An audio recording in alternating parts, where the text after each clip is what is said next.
ตามการเสริญของกองทัพไทยฐานพลโทใส่ใจกรมสิทธิ์ของรัฐมนตรีกระทรวงป้องกันประเทศหัวหน้ากรมใหญ่เสนาธิการกองทัพปาสสลาวพร้อมด้วยคณะผู้แทนการทหารขั้นสูงได้เดินทางไปเยี่ยมยามและเฮ็ดเวียกอยู่ลาซาอาณาจักรไทยอย่างเป็นทางการในวันที่28 เมษายน 2026 นี้เพื่อสืบต่อหัดแน่นสายพัวพันมิตรภาพและการร่วมมือระหว่าง2กองทัพลาวไทยให้มีบาดก้าวขยายตัวใหม่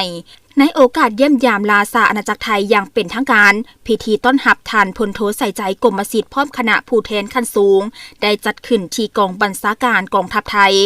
โดยการให้เกียรติต้อนรับอย่างอบอุ่น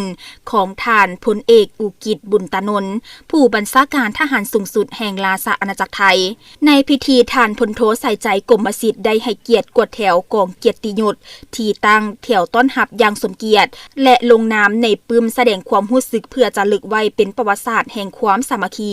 ภายหลังสำเร็จพิธีต้อนรับอย่างเป็นทางการคณะผู้แทนการทหารขั้นสูงได้เข้าร่วมกองประชุมพบปะแลกเปลี่ยน2ฝ่ายได้ตีราคาสูงต่อหมากผลของการผัวพันหัวมือในระยะผ่านมา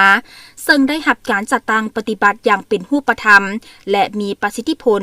เป็นต้นแมนเวียกงานรักษาความสงบการรักษาความเป็นระเบียบเรียบร้อยตามบริเวณชายแดนลาวไทยไทยลาวการแลกเปลี่ยนข้อมูลข่าวสารเพื่อสกัดกั้นและแก้ไขปัญหาปรากฏการณ์ย่อท่อต่างๆที่เกิดขึ้นตามบริเวณชายแดนพร้อมนี้2ฝ่ายยังได้ยืนยันที่จะสืบต่อขยายสายพัวพันแบบบ้านใกล้เฮือนเคียงที่ดี